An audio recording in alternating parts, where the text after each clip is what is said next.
Hello and welcome to another episode of Heal Thyself, Benefits of Holistic Living. I'm your host, Mia Saenz, and in this segment with me is Linnea Duvall. Now Linnea, one of her big, beautiful things that she does is works with teens and parents. And if you remember back when you were a teen, how hard life seemed and your parents were crazy. They didn't understand you. They didn't understand you. And you thought you knew everything, or, when you were at that age, and we did. So we were stepping into who we are. So Linnea helps make it easier for struggling kids and struggling parents. So welcome, Yes. Linnea. Welcome. Thank you. Thank you so much. I'm really pleased to be here because I think speaking about parents and teens is very, very uber important is what I want to say. Uber important. And my business name for it is Navigating Adolescence, because it's a very crucial, critical passage that the whole family goes through, especially if there's more than one child, because each of them does progress through teenage years one at a time. Yeah. It is kind of crazy because I know as a mom, my relationship with my kids changed because their relationship with themselves changed. Hugely. They wake up one day and say, who am I? Yeah. About the same time they wake up and you say, who are you? And did I raise you? Yeah. I went to speak at a group of parents the other day at a really wonderful school. And I said, how many of you feel like you woke up one morning and this creature had entered your home and inhabited the body of your absolutely adorable, absolutely wonderful 8 or 9-year-old? And they were all just like, nobody wanted to admit it, but they were all like, if she said it, I guess it's true. That's right. Yeah. It's amazing. You had a shift in your life when you were young, that your adolescence came up, and I know this woman too, that your adolescence, you were just like, I'm going to do it my way. And so was that easy on your parents? No. Let me think. Well, no, not at all. Do you want to share a little bit about your very, very uber cool life? Because it's really cool. Interesting and intricate. It's one of the reasons I work with teens. I understand them. In some ways, people will tell you I'm still a teenager myself because I still have a bit of the same curiosity and daring do. It has mellowed, thank God, quite a bit. But when I was a teenager, I was desperate to get out of my situation. Now, I work with a lot of parents. I work with a lot of teens. On some level, every teen is desperate to get out of their situation because everything in them is pushing them to do that. Everything in them, everything in their DNA, everything in their genetic makeup, everything in their instincts is saying, you have to learn how to do this on your own. Now, I was raised in an incredibly conservative and, in my view, restrictive religious background. So it was almost a required decision it wasn't almost. It was a required decision to stay separate from the world, all of them out there. I was raised one step off Amish. And deciding to leave that and deciding to, in 6th grade, announce that I was not going to stay there, I wasn't going to live there, and I wasn't going to go to the college in my backyard that everyone went to, was quite an announcement. And everyone at this family dinner table sort of did the, huh? What? And I said, I'm not going to stay here. I was raised the one step off Amish. There's the Mennonites, and then there's the Brethren in Christ. And they're the least well known. They're probably the furthest under the radar. Everybody kind of knows about the Amish. Yeah. The Mennonites are, if you remember the movie Witness, Harrison Ford said, do you people have a phone? And they said, no, the Mennonites a mile down the road have a phone. Right. The Brethren were also like the Mennonites a mile down the road. We had a phone. We weren't supposed to have much else. We had a phone. We had a car. Television and radio were not real high on the list. Yeah. But we ended up with a television probably among some of the first family in the church to get a television. So that was interesting to then have that look into the other world. But my mother brought home an American Girl magazine one day. She worked as a nurse. And I looked at the cover of that magazine and something in me clenched. I was in 6th grade. Something in me said, I am going to do that about the girl on the cover. I originally thought I would be the model. As it turned out, I ended up behind the scenes working at Vogue magazine as an editor there. But I announced, I'm not going to stay here. And there was a Brethren in Christ, which still exists, a Brethren in Christ college that was in pretty much our backyard, just across the railroad tracks. And it was, still is called Messiah College. And I said, no, I'm not going to go there either. I'm not going to do that. And everyone was just like, no, that's not how we live. That's not how we do this. You stay here and you do da-da-da-da. And I said, yeah, okay, love you, mean it. I'm not going. Can I have the potatoes? It's for dinner, And from that moment forward, everything about my life, everything I did and everything I didn't do, which is probably the most important part. Everything I did and everything I chose not to do, everything I didn't do, was all about, will this get me to New York City and into the fashion industry? So as parents, I often talk to them about, find out what makes your kid come alive. Find out what passion they have. Find out what they're excited about. If they're not excited about anything yet, if they don't have a full-on dream yet, don't push, encourage. Just sort of always be curious. Well, did you like doing that? Is there anything you really like doing? Is there anything you really appreciate? What kinds of things do you get a real kick out of doing? And encourage them to search in their life. What do they get a real kick out of doing? What really lights them up? And sometimes it might not be what lights you up as a parent. It might be like, oh boy, what do we do now? This is what lights them up. Oh my God. That's where someone like me comes in. That's where a therapist, a psychotherapist comes in, because there needs to be a little oil on the water, because that can get pretty roiling. That can get pretty wavy. Yeah. But that was my background. I couldn't wait to leave. I left skid marks in the highway at high school graduation. I infuriated and shocked pretty much everyone, because I had said I was going to do it, and I did. Yeah, that's awesome. And you know that my grandmother, who was a spiritual practitioner, was raised Amish as well, and so I find that part of, like you, I'm sure like you do, part of the riches of our journey, to have that within, even though by the time I was born, my grandmother was a practicing spiritual practitioner for years, had left the community and all that and went about her life. So it's very cool that that we have that connection, and I love that about you and I, because there's no one else I've ever met who has been or understood, or family members like that. So yeah, even came close. Right. The other thing that I've always appreciated, and it's what helps me work with teens, is in order to leave that background and in order to leave that thinking like your grandmother did, you have to, in the songs of, in the song of the night they drove old Dixie down, you have to take what you need and leave the rest. And so, or if you want to be biblical about it, separate the wheat from the chaff. What I worked really hard to do was keep the principles that I think are universal. Keep the principles from there that I think are really, really important, and try and leave behind the dogma, so that when I work with teens, and in particular when I work with families and teens, I try to get them to step outside the rules.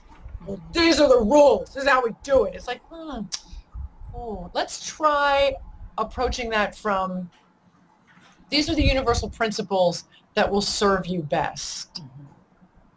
That's wonderful. Because I grew up with a lot of rules, and that really made me angry. I'm sure. And anger is a big part of childhood and growing, which takes us into our next little segment is, adolescence is difficult. It's not just for the one, but it's for the whole family. And that parents are scared, teens are angry, and there's younger kids to consider too. So talk about that, please. Well, let's start with it's a broad statement to say parents are scared. But scared can come in a lot of different ways. Scared can come out flat out afraid. I can't control my kid. What's going to happen? They're doing drugs. They're out of control. That's really scared. That's straight out, flat out terrified. Then there's others where parents are tentative. Who is this kid now? I don't know who they are. I don't know where they came from. They're moody. They get really quiet. They're starting to be snarly and snarky and talk back and get snippy, and the boys get a little, and I sometimes, in as much fondness as I possibly can, I think of that movie, Stand By Me with Morgan Freeman, where he said, I want everyone to look at this dirty, smelly little boy. Sometimes I say to parents, they turn into these dirty, smelly kids, don't they? And they were like, yeah. It's like, well, all of a sudden the hormones are breaking loose. Right. They become different. They sprout. Ideas. They sprout. All kinds of things that you're just like, whoa. And they don't ever go back in the box. They don't ever go back in 8 and 9. 9 to 11 when it starts to, whoa. And then 11 to 15, hold on. Those hormones are active, baby. 15 to 18 and 19, yowzer. And then 20 to 25, it starts to settle back down. Now, there's reasons for it, but parents are going, what just happened to my life? What just happened to my kid? I mean, I have a great story about, it's not your 8-year-old anymore. The compliant 8-year-old that used to do, for the most part, what they were told, all of a sudden doesn't. And parents are still in the, they wouldn't do that. They wouldn't do that. It's like, yeah, they 8-year-old wouldn't have 13, 14-year-old will. Yeah. Even 11. Someone that I was in a relationship with, I'll always remember his son was 14 and got really upset about something. That was just one of those, like, set the table, set it now. No, don't wait 15 minutes, set the table now. Booked out the door.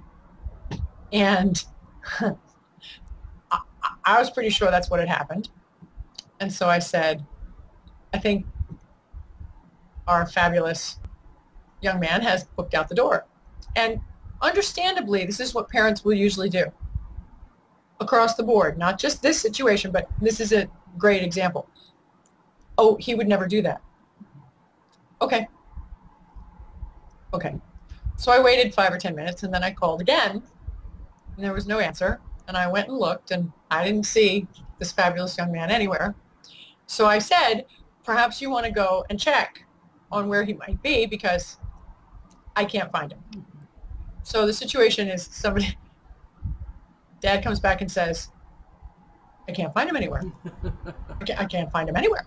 And I said, yeah, I'm pretty sure he's booked out the door, and he's probably walking who knows where, stomping around. So I texted and said, you've got to come back right away.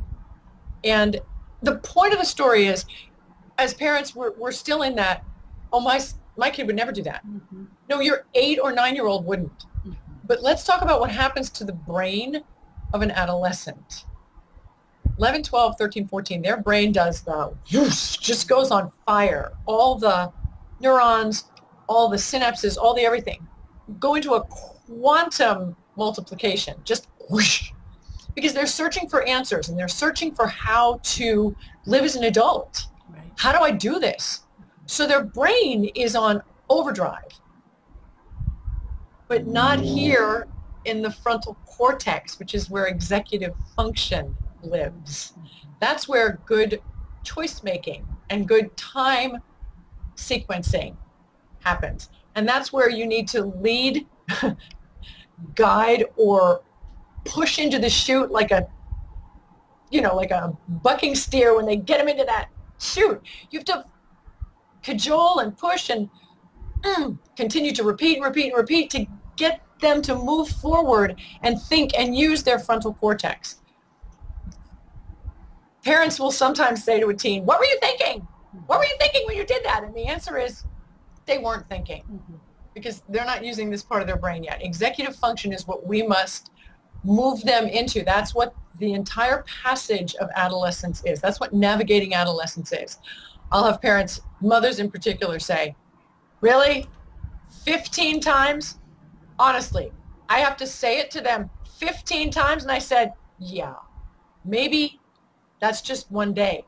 Maybe the next day you have to say it another 10. Yeah. Because they're not thinking there. They're thinking still back here. They're all over the place. They're, am I okay? Does that pimple show? Did that girl look at me? Did that boy look at me? Did that girl look, one of their girlfriend, if it's a young teen girl, she might look at another girl and say, did she look at me funny? What's going on? But I mean, there's so many things they're dealing with. Mm-hmm. You have got to be the steady. You've got to be the, boom, stay steady. And that's not easy when they're requiring you to repeat something 15 times. How would you help a teen understand to utilize their, just a brief thing, you don't have to get into all the technical stuff, but how would you help a child, I'll call it a child, how would you help our loved ones shift from that I wasn't thinking into learning how to actually use the, as you called it, the executive function? Executive function. I try to coach parents on how to be curious with your teen. And I'm going to step back, I'm going to backtrack for 1 second about, parents are scared because they're kind of going, what do I do with this kid? What do I do with this new person, this new creature that's in my house? That I didn't ask for. Which I didn't realize was going to happen. Here it is. And then the younger kids are like, what just happened to my big brother or sister? They just got weird and mean and different. They got weird and mean. They're weird and mean, and they're not as nice anymore, and they're moody, and they snap, and mom and dad are always mad at mom and dad. What's happening? So everybody's kind of doing that. If parents can keep, for one thing, a sense of humor about it, because when I go and speak to parents, I'll hold up a glass of water that's half full, and I'll say, what do I have here? And they'll be like, well, you have a glass. Well, then you have a glass of water. Well, the glass is half full. Well, the glass is half empty. And sometimes I'll say, and if you're parents of teens right now, you might think it's half empty because there's just so much going on. But the point is, the glass is the parent. The water is the kid. And from 9 to 11, from 1 to 5, the glass is pretty small. You're just trying to keep them alive. You're keeping them away from stoves. You're keeping them away from traffic. You're keeping them away from electric sockets. The glass gets bigger. There gets a little more water from 5 to 9. 9 to 11, the glass gets bigger again. There gets a little more water. 11 to 18, well, okay, let's do 11 to 14. 11 to 14 or 15. Kind of turns into a fishbowl about this big. And you're still the glass and they're the water. 15 to 18 or 19, it's a punch bowl. It's this big, and there's a pressure valve. The pressure valve is on the outside where you can reach it because the water inside is still the kid, the teen. And all I try and say to parents is, you're the container. You're the steadiness. You're the container. And that child's job is to push like water, seek wherever there's a fissure, seek wherever there's a weak spot, and then go after it to see if it really is a boundary. So with teens, they're pushing every boundary, every button, everything they can find, right? Absolutely. Which is why they'll ask one parent the same thing 5 times, just changing it just a little bit. So it sounds like it might be something different. And I try to have parents have a sense of humor about that, where on like the 3rd or 4th time they say, let me ask you a question. This is parent to the teen. Let me ask you a question. Do you need to hear no 5 times, 6 times, or 7 times? Because right now we're on 3. So if you tell me it's 5 times, I'll say no, 2 more times. If you tell me it's 6, I'll say it 3 more times. If you tell me it's 7, I'll just say no 7 times. Because it doesn't matter how many times you come back to me and reword it, the answer is no. Now, if you'd like to sit down and we talk about why, then we can do that. But I make it funny, like Yeah. they're going to come at you. It's their job. That's their job. The job is to go up against the boundary, up against the glass, to really find out what principles, what boundaries, what rules are real that you really have to live by, and which ones are a little malleable. So think of you as the glass. You're clear as the parent. You're clear. You're trying to help them see the world clearly. Of course, there's a little of your filter on how you believe about the world. But they're the water going, really, really, really, really? Is there a crack here? Is there a fissure here? So it's one of the other ways that kids do this between their parents. Oh, dad lets us do that. Mom doesn't. Dad, mom, dad. So they're finding also, there's where some of the fissures are. Dad will let us do it, or mom's mad, or that. You know, it's funny, as you were talking, I got a glimpse of my first son and how he's almost was too smart for himself, you know, to create and do research into into changing my decision, because he found research and, you know, gave a new proposal. And repeatedly. You actually, that's the other part. I really, really encourage often parents to have a sense of humor about it. There needs to be a, oh, really? You've just asked 5 times.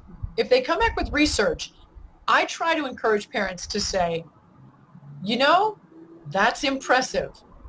That's really a skill. That's impressive. And I appreciate the research you've done. It's a little skewed just to suit you and your purpose. So for this time around, it's still not going to work. But to be open to, maybe they did come back with research that really does prove, and you need to acquiesce. Another thing I tell parents often, that's an interesting moment in a session or in we're human. There are times parents are going to just royally lose it, or be having a bad day and, you know, at the kid, or at somebody, or at each other, and the kid, you know, watches mom and dad not be happy. There is very little you can do that's more powerful than owning that and apologizing to your kid. Owning it and apologizing. Owning it and saying, you know what? I am sorry. I was having a really difficult day. I would love to tell you I'm perfect and big enough to never have that affect how I behave, but it did. I know I snapped at you too harshly. I'm sorry. Can you either A, can you forgive me, or B, if that's a little too, can you accept my apology? And let your kid pout for a little bit if they want to. You know, let them pout for a little bit. It also makes them grow up to, like you said, like to pout and to think about it, and then come back and say, I accept your apology, or I forgive you. It's really part of their process in growing too. Is. Yeah. It also gives them power. It gives them power in the situation, because at 8 years old, they still don't have a lot of power. Right. But at 13, 14, and 15, they're really pushing to find out how much power they have, how far it goes.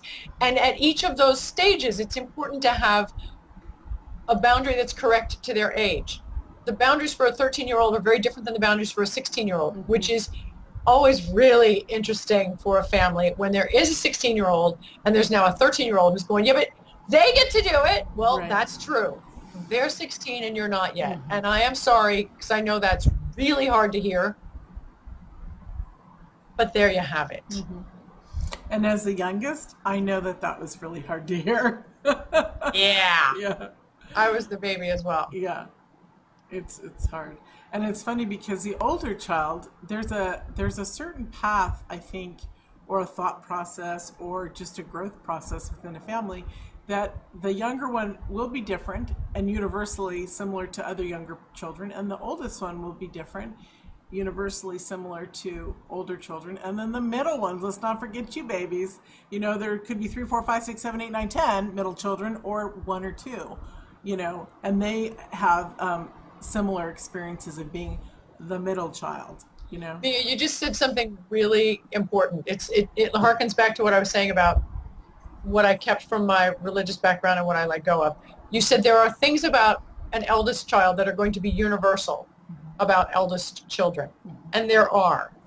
And then there are the things that make your child the individual of your union. Right. But there's universal stuff that's an eldest child. And then there's the particulars that's your kid. And then there's remembering that each one of your children is very different than the other. Yeah. And if there's one phrase that will just kill a child, it's, you know, your brother was never like this, or why can't you be more like, oh, your brother was never like this, or why can't you be more like your sister? It's going to keep ringing. It's just going to keep ringing. I love this. The American Indians believe that when a really important thing is being said, a bell goes off. Yeah. So the bell went off. My phone started ringing just as I was saying, each one of your children is different. Comparing them is like poison because they're not like each other. And they don't need to be. There will be universal things about each eldest child. There'll be universal traits about a middle child. There'll be a universal trait about the babies. And there's been an amazing book written by a gentleman named Jeffrey Kluger. And the book is entitled The Sibling Effect. And he takes on the universals of eldest, middle, baby. But each one of your children is different. Yeah. And your job is to pay attention to how they come at life. You know, I want to say something that I realized this weekend after, well, my youngest is 19 and my oldest is 22. And I spent a week with my youngest son, just he and I, in a cabin 6,500 feet above sea level. And it was a really amazing bonding experience. And not only, and in my experience, there was a lot of, you know, mostly staying with their dad and then staying with me too. But what I want to bring up is I had an epiphany like no other. I love both of my children. Of course I do, you know. And then we tend to sometimes, maybe older one because we spent more time with them, think that, as you were saying, that everybody should be similar, you know? Yeah. And so I saw the differences between the two boys. I mean, I've been noticing because my younger one has been shifting and changing into an incredible man. But it was so beautiful to honor those differences and love those differences between the boys. And it's what makes them uniquely different, you know? Yes. And it makes us feel, not that we don't love them all the same, but attached to an experience differently than we would if we just all looked at them like, you know, all like a pack of eggs, as opposed to these beautiful yellow chickens and black chickens and green chickens, and, you know, so. Yeah, it's a big deal. It's a big deal. And one of the reasons I know so much about working with parents about exactly this detail is my mother and I, and my father and I, but I mean, they were just like, who are you? And my mother was very much like, where did you get this? Where did you get this? And did you tell her it was from that magazine she brought home? Well, for one thing, children will be a very extraordinary reflection of some of the tendencies you would most not like to look at. And in my mother's case, you know, she was fabulous, but she was one tough, snippy little creature when she wanted to be. And so, you know, big surprise, she has a daughter that, you know, can get right back at her. And she used to say, when I was well into my 20s or 30s and she was much older, she would say, well, I don't know where you get this from. Where do you get this from? And I would turn and say, I think where I get it from is whoever you'll see when you look in the bathroom mirror. And she one time did the, what? And I said, who'd I get it from? Who do you see when you look in the bathroom mirror? And she says, whoa, do you think you get it from me? And I said, no, I don't think I get it from you. I know I get it from you. Yeah. Whoa, and if I can introduce that idea to parents a little bit earlier and say, take a look sometimes, do a little self-reflection and say, is there anything of this that's reminiscent of when I was a teen? Is there anything of this that I would have so wanted encouragement in that I didn't know how to ask for? You know, and sometimes when I say parents are scared, one of the other things parents are sometimes scared of is being the glass, being the one that says, no, no. When I went and spoke, you know, often when I speak to parents, I say, if you actually make it from birth to 21 or 25 of a child without them ever once turning and saying, you know, or I hate you, or at least getting the look of death, you know, Yeah. from across the room, just, I'm not sure you've been doing the best job at parenting. You're not supposed to be their best friend. You're not supposed to be the most popular person in the room at all times. You're supposed to be the glass that they would really like to slop over the edges of. And they will kind of over the edges of sometimes, but hopefully not from lack of boundary setting on your own part as a parent. It's not always supposed to be a popular job. Right. It's just not. Beautiful. Now, we are out of time, but I'd like you to share with us your free gift, which I believe is a consultation, right? It is. I am finding that parents are, you know, the confused, scared situation. I've offered this a lot, and parents have just been like, whoa, this is great. I would like to offer a 30-minute free phone consultation for just parent coaching. This is just coaching. This isn't therapeutic. I'm not going to go into your past. I'm not going to, you know, this is literally 30 minutes. Bring a situation or two. It's parent coaching. It's coaching to say, you might want to try this. And most of this is universal. So anyone, anywhere can call me about a coaching situation. That's awesome. Yeah. And it's a 30-minute free. As an ongoing business in my navigating adolescence, that is one of the services I offer, which is 30-minute phone consultations at $75. If you want to buy a package of them for X amount, then they go down $10 per call. If you buy a package of 8, and then you've got 8 calls that you can make in a desperate, like, situation. What do I do now? Coach me through this. Yeah. But 30-minute free phone consultation that's of a $75 value. That's awesome. That's awesome. The phone number they can use.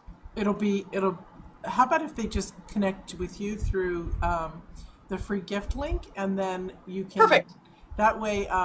Perfect, because my email will be on that, and you can email to schedule a call, and or better to phone me to schedule a call, and I'll phone back. That's awesome. That's awesome. Great. Wonderful. I find a lot of parents gain from just a, am I doing this right? Yes. They gain from a seal of approval or a, I want to try this instead. Yeah, yeah. And we do need that as parents. I remember going, so. Yeah.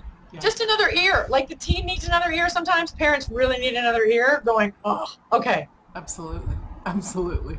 That's awesome, honey. Thank you. And we're going to make it easy for everybody to find. Also, your information will be up on your bio page, besides in the email, and on the YouTube site as well. So we make it really easy. So awesome. Great. Well, wonderful. Thank you so much for joining us. It was awesome. Mia, thank you. This subject is so dear to my heart because I think teenagers are just the best, and they're on a very crucial passage from childhood to adulthood. Yeah. And it's really critical. It's really important for parents. They deserve the best you can possibly give them, and that includes the best boundaries. That is, and I love that you do this work, because a lot of parents, as we said briefly, get a little nutty, like, what am I going to do? What am I going to do? Or what about the kids? What am I going to do? What am I going to do? So you're there as their advocate too, to say, well, you know, my kid wants to talk to somebody who can teach them how to talk to me. Yeah. Which I love. That's brilliant. All in support of both sides. That's wonderful. Thank you so much. It was awesome. Thank you. This was a privilege. And thank you, everyone. We'll see you in another segment.